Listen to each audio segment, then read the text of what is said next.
Good evening, doctor. Greetings to you. I'm a Hindu. My name is Sandeep, and I've been watching your videos on YouTube since long time. Being a Hindu, I do respect other religions. I do respect Allah, Prophet Muhammad. I started my school in my childhood in a Catholic school, where I was taught about Bible and Christianity and Lord Jesus. And later on, after fifth standard, I came to know about my own religion, being born in Hindu family. And today, I do at times get attracted towards other religions. Okay, there is some common link between all religions. I have a basic question to you, doctor. Basically, I am from the science background, a pharmacy guy. Today, I'm authorized financial consultant. So, today, what I look out there in the market is many religions exist on planet Earth. If human being is the same, if human organs are the same, if the human body system follows the same heartbeats, blood flow, the same blood, the same ears, the same nose, if everything is the same, the creator has to be the same, the supreme power is the same. So if the supreme power is the same, why do so many religions exist on earth today? What is going to be future now onwards?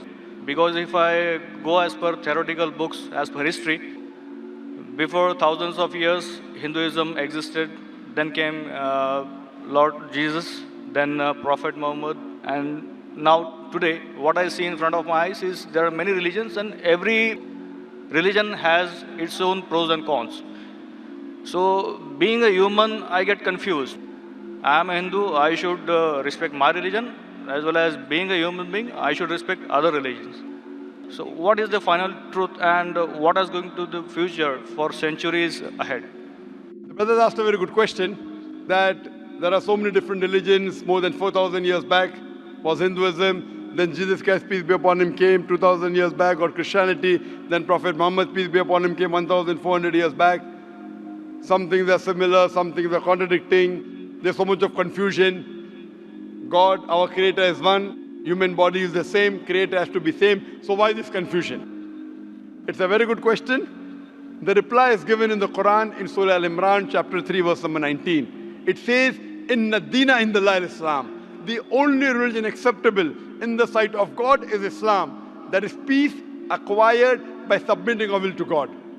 Almighty God only gave one religion to the human beings. As I said earlier, Almighty God has only sent one religion. But He has sent many messengers. When He sent messengers who got messages, by the passage of time, the message got changed.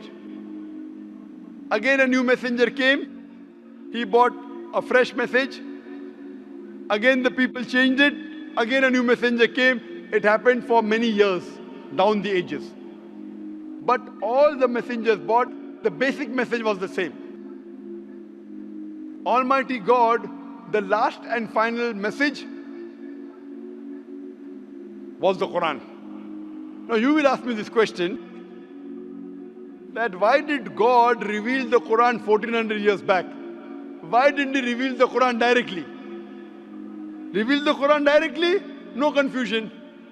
You know, my son, he wants to become a doctor. He tells me, Father, Abba, why do you put me into nursery, then junior KG, senior KG, first standard? Why you put me in school? Directly put me into medical college. I said, son, if you want to be a doctor, first you have to go to nursery, pre-primary, primary school, secondary school, medical college, then you'll become a doctor. You can't directly enter a medical college because you won't understand. So Allah subhanahu wa ta'ala, who is our creator, He knows very well that human being would not be able to grasp the complete message of the Quran if it was revealed earlier. 1400 years ago, Almighty God, who is our creator, He knows this time, the time has come where human beings can understand the message. So that's the reason previously He sent messages which were there but not complete because human being could not understand, could not grasp. As the message changed, He sent a new message, a new messenger. That's the reason all the messages that came before the Quran, they were meant for a particular group of people and meant to be followed for a particular time period. All the messengers that came before the last and final messenger, Prophet Muhammad Sallallahu Alaihi Wasallam, were only sent for a particular group of people and was meant to be followed till a new message came. Almighty God, He knew 1400 years ago was the time when human beings can understand the final message, the Quran. He revealed it. And He sent the last and final messenger, Prophet Muhammad, peace be upon him. Since Quran was the last and final message, it was not only meant for the Muslims or the Arabs, it wasn't meant for one particular group of people, it was meant for the whole of humanity. All the messengers that came before were meant for a particular group of people, and the message was supposed to be followed for a particular time period. Because Prophet Muhammad, peace be upon him, was the last and final messenger, he was not sent only for the Muslims or the Arabs, he was sent for the whole of humanity. But now today, you ask me, why are there different religions? Our Creator sent only one religion. We human beings kept on changing. But even in the corrupted form, I have a formula. I have a formula which will not antagonize any human being. I tell all these human beings, at least believe that there is one scripture which is 100% the word of God. So the Hindus would not mind agreeing, I believe Veda to be 100% word of God. The Christians would say, I do not mind believing Bible to be 100% word of God. The Muslim will say, I don't mind believing Quran to be 100% word of God. So I tell them, okay, now let us agree to follow what is common in all these scriptures. What is different, we'll discuss tomorrow. Let's not fight over the differences. Let us agree to follow what is common, and at least we'll be sure that what is common in all the three scriptures, this at least minimum is 100% the word of God. What is different may be the word of God, may not be the word of God. That we can discuss tomorrow. Now when we do a research, and I being a student of comparative religion, I've studied the Vedas, I've studied the Upanishads, Bhagavad Gita, Bible, Old Testament, New Testament, Quran. Now when I do research, I've come to know that all these scriptures say that there's one God. All the scriptures say that God has got no image, has got no photograph, no painting, no statue, no idol. All the scriptures say that Almighty God does not beget nor is He begotten. All the scriptures say that the last and final messenger to come is Prophet Muhammad, peace be upon him. I have quoted in this session many verses from Hindu scripture that Prophet Muhammad is the last and final messenger. I have quoted from the Bible. I have quoted from the Quran. So at least let us agree to follow what is common. Bible, Vedas, Quran, all three say that you should not have alcohol. And I've quoted that in my earlier answer. All three say that you should not gamble. All three say that you should not have pork. So let us agree to follow what is common. So you have to agree that there's one God. You have to believe Prophet Muhammad is the final messenger of God. You should not have alcohol. You should not have pork. To pray, we have to do the sujood. All these are common points. So I'm asking the question that if you say you are a Hindu and you say that you respect other religions, I'm asking the question, do you believe that there's one God? As per books, I do. Do you believe that idol worship is prohibited? That's a confusing area. It's very clear in the Hindu scriptures. Yajurved chapter 32 verse number 3, Na tasya pratima asti. Of that God there is no pratima, there is no photograph, no painting, no image, no idol, no statue. Same thing is repeated in Shveta Upanishad, chapter number 4, verse number 19. Na tasya pratima asti. Of that God there is no pratima, no image, no photograph, no painting, no statue, no idol. What's confusing, brother? I mean, today my knowledge is just like an infant. No, if your knowledge is like infant, when a person of knowledge talks, you should believe it. True. So why don't you believe it then? No, as I said, I do respect Prophet Muhammad. I do. No respect. Respecting is one thing, following is the other thing. If you respect a person, you have to follow his guidance. So again, the question goes in the same direction what I was asking to you, that if I am a Hindu, if I believe in Hinduism, but still when I step out of my home, I have to follow my colleagues, the other society members, human beings on the earth. Is it a must? Suppose the other society members start robbing. If your other human beings start robbing, even you start robbing. Brother, if your friends start robbing, will you rob? I will have to defend myself. Will you rob, yes or no?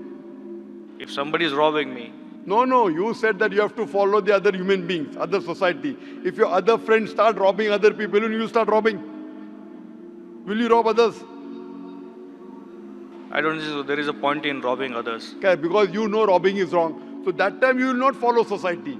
Follow the society when it is right. Do not follow when it's wrong. God has given you grey matter, brain. Correct? So if your Hindu friends are going against the Veda, will you follow Veda or your Hindu friends? They have to follow what is written in the books. Yes, forget about them. I'm asking about you. If your Hindu scripture says don't do idol worship, will you do idol worship? No, then I will not. So now do you believe idol worship is wrong? Again, as I said, I have to study more. I'm not clear. No, but you study, when you study? Today or tomorrow? When?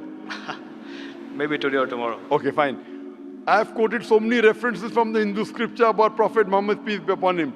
Do you believe Prophet Muhammad is the messenger of God? Yes, I do. If you believe, don't you have to follow his commandments?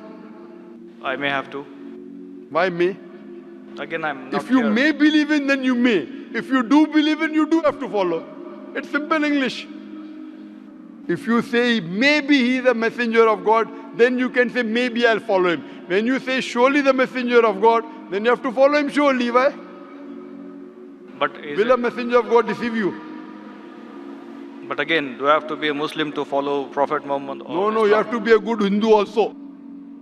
You have to be a good Hindu and a good Christian to follow Muhammad Sallallahu Alaihi Wasallam. That's where the whole thing If goes. you are not a good Hindu, if you are not a good Christian, you will never follow Prophet Muhammad Sallallahu Alaihi Wasallam. Because Hindu scripture says the Antim Rishi, the Kalki Avatar is Prophet Muhammad Sallallahu Alaihi Wasallam. I gave references, If you want, I can give again. Do you want me to give the references again of Prophet Muhammad in the Hindu scriptures? I did listen to your references. I need to go through them. Fine. So inshallah go today. Tomorrow, I would give you the first chance. And there's a lady there. You too, I would give the first chance. Then I will call you a truthful person. Go today, Google, check on the net. I gave at least 100 references. There are more than 100 in my lecture. If you see, on Hindu scriptures talking about Prophet Muhammad Sallallahu Alaihi Wasallam, talking about one God, talking not to have alcohol, not to have pork, not to gamble. What is different we'll discuss tomorrow. At least what is common we should agree. So when you are talking about getting human beings together, I am giving you a formula which will not offend you. I am not telling you follow that which is not mentioned in the Hindu scripture. I am telling you follow what is mentioned in Hindu scripture and the Quran.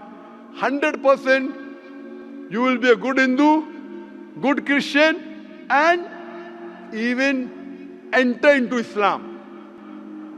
May not be good Muslim, at least enter, and then your scripture says you have to follow the guidance of the last messenger, you have to follow the Quran. So if you follow the Quran correctly and the sayings of the Prophet Muhammad Sallallahu Alaihi Wasallam, you will be a good Muslim. And I'm waiting that inshallah if we can do it today, tomorrow inshallah we can interact. Thank you very much, doctor.